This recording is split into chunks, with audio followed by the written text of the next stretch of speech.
ایک صاحب نے سوال کیے ہے لیکن نام انہوں نے ظاہر نہیں کیے۔ سوال ان کا یہ ہے کہ بیت الخلاء یعنی جہاں آپ قضائے حاجت کرتے ہیں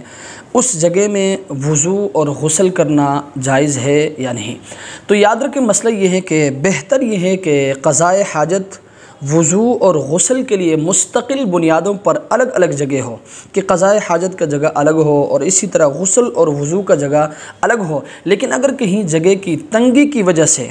ایک ہی چار دیواری کے اندر دونوں چیزیں بنایا گیا ہو، جیسے عام طور پر گھروں میں بنایا جاتا ہے کہ ایک ہی چار دیواری کے اندر وہ قضائے حاجت کا جگہ بھی ہوتا ہے اور اسی طرح وضو اور غسل کا جگہ بھی ہوتا ہے، تو یاد رکھیں اگر کہیں ایک ہی چار دیواری کے اندر دونوں چیزیں موجود ہیں تو کم از کم دونوں کے درمیان اتنا فاصلہ ہونا ضروری ہے کہ قضائے حاجت کے پانی کی نکاسی کی لائن الگ ہو اور اسی طرح وضو اور غسل کے پانی کی نکاسی کی لائن الگ ہو۔ فقہائے کرام نے ناپاک جگہ پر وضو کرنے کو مکروہ لکھا ہے، کیوں؟ اس لیے کہ وضو کے پانی کو ایک گنا حرمت حاصل ہے، وہ ایک محترم پانی ہے، اس لیے اسے براہ راست نجس یعنی گندے جگہ میں گرانا یہ جائز نہیں ہے۔ لہٰذا ایسے اٹیچ باتھ روم جہاں وضو اور غسل اور اسی طرح قضائے حاجت کا جگہ اگر ایک ہے تو یاد رکھیں ایسے باتھ روم میں وضو کرنا مکروہ تنزیہی ہے۔ اللہ تبارک و تعالی ہمیں سمجھنے کی توفیق